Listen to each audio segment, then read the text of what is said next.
Hey guys, and welcome to another episode of Akina Garage. In this episode we continue the prep work for the 86 because we just want to get it painted already. Prep work is something that you don't really want to rush, even though you're really keen to paint it. The more time that you spend on the prep work, the better the result will be. So I'm going to take my time with this, and the first thing is that, you can see some rust holes in this rear trunk, and I don't know exactly how bad it is. So I'm just taking off the glass here, and to do that you line a rope around the rubber trim like this, and then I'm pushing it in with a flathead screwdriver to kind of get it close to the edge so that I can actually push out the piece of glass.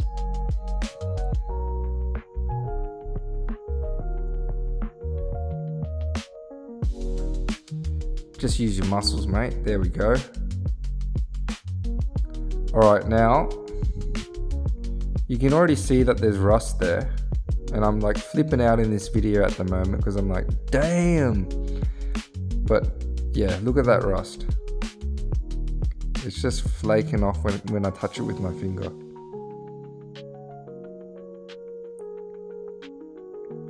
And there's a massive hole here too. So what I did was I pretty much jumped on YouTube and I said, how do I fix rust holes?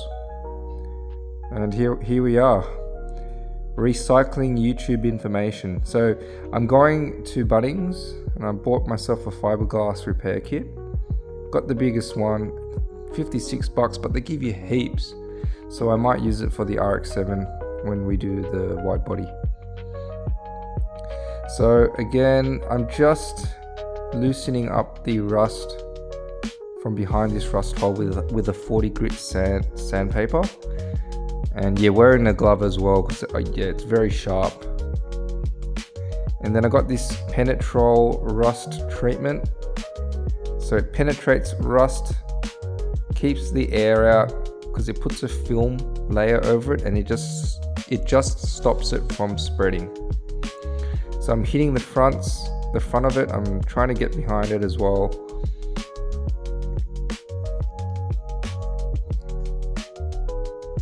And then you got to let it dry for a little bit. So this is what it looks like when it's dry. You can see that film over it.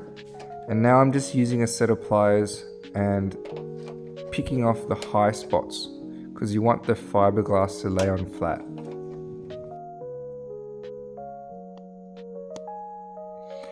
So with the kit, they give you resin and they also give you hardener. And there's a ratio that you have to mix it with. So it's 3 mils of hardener per 100 mils of resin. And they only gave me one stirrer in this massive kit. And I happened to go to 7-Eleven and I saw that they had like heaps of coffee stirrers, so I pocketed some, buddy, and took them home.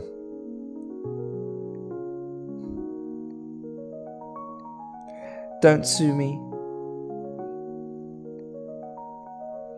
So just make sure you mix it in properly.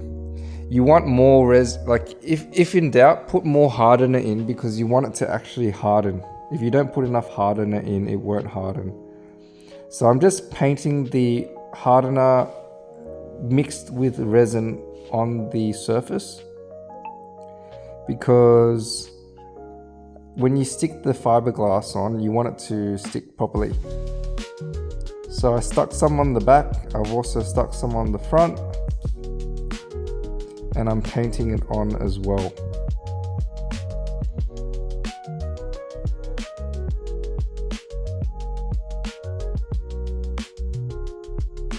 Now this is the big hole. I did the same thing here. And I've put 3 layers of fiberglass on, which I think is pretty strong. But the more layers that you do, the stronger that it will be.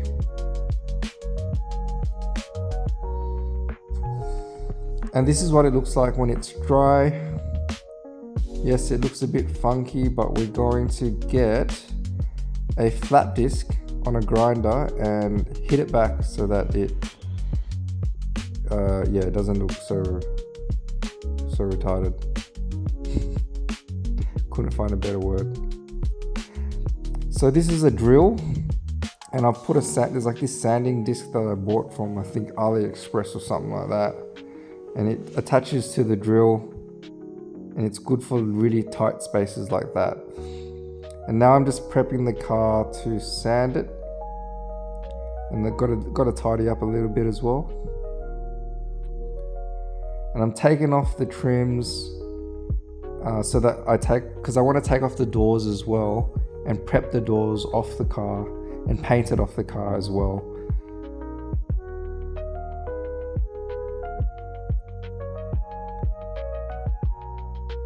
So it's really easy to take panels off with the 86. It's just a bunch of bolts. Very easy to work on.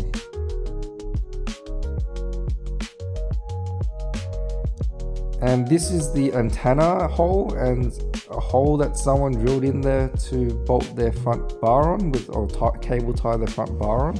So I'm just zipping them up with the welder on the lowest setting. And I'm just cutting a piece of metal from this large, cutting a piece of metal and shaping it with the flat disc. And I'm welding it into place behind the panel. It looks a bit weird right now, but when you hit it with the flat disc, it looks better, like that. And then you always use fiberglass filler over your welds because there could be little pinholes, and you just don't want the water to get through there.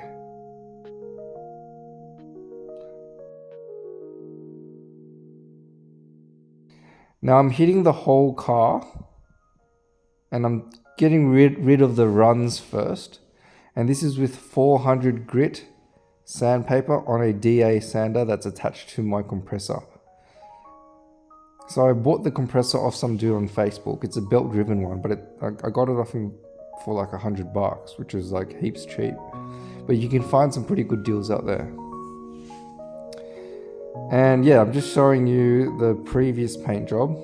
And it was like, there's paint that's over the trims. Like, couldn't they have removed the trims? I don't understand, but it wasn't that hard to do. So yeah, we're gonna have to fix that. And this took longer than, to fix it, it took longer than I thought. Because you've got to sand back the edge where it hits the trim as well. So now that I've prepped up the panels, I've set the gun to 32 PSI. It's a 1.3 millimeter tip, which is good for base coat. And the paint itself is a 1K base coat, 50-50 mixed with thinner. And by the way, Big Boy Daniel, I borrowed this gun off him. He told me afterwards that the attachment that I've got on it, which is a regulator, was not working. So that's why the spray pattern and the volume is like the volume of the fluid amount is quite low, but it's going on okay. And later I'm going to do a final coat anyway. So this is just to kind of get the edges of the panels hit with paint, because you can't paint the edges with the panels on the car. So this is the boot when it's actually fixed. It looks pretty good, hey? So what I'm doing is I'm spraying some wax and grease remover on it, and I'm going to wipe it so that the dust and debris are gone. So when I do hit it with the paint, it's clean.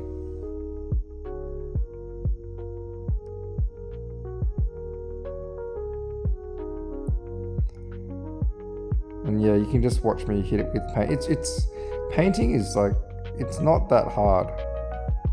If you have the gun set up right, and I don't even have it set up right in this video actually, but yeah, it's not the hardest thing to do, I don't think.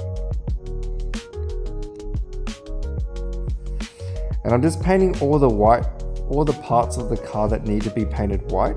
And then what I'll do later, because it's going to be a Panda, like a black and white 86, I'll tape up the white parts and then hit the rest of the car, or the parts that need to be black, in black. So I'm also hitting this door with a 400 grit on the DA, and I'm marking out all the imperfections so that I can fix them with some body filler. Because there's like dings and there's scratches and a lot of that kind of stuff. So I think it's prepped up enough now, so I'm going to hit it with a coat of white. And when you do hit it with white, it just shows more of the imperfections, so you might have to go back and put some more body filler on it accordingly. Now painting the roof and the rest of the body, I've got the garage door closed halfway so that the dust doesn't come in. So now I'm doing the same thing for the front radiator support, because I know which holes I need and which holes I don't, and I pretty much only need the holes for the headlight and for the bonnet. So we're approaching the end of this video now. I've been super busy with work because everyone just wants to sign contracts and buy houses at the end of the year. But yeah, the next video, I hope I can paint the black parts for you guys, and most of the car will then be done. Anyways, I hope you enjoyed it, and I'll catch you in the next one. Peace out.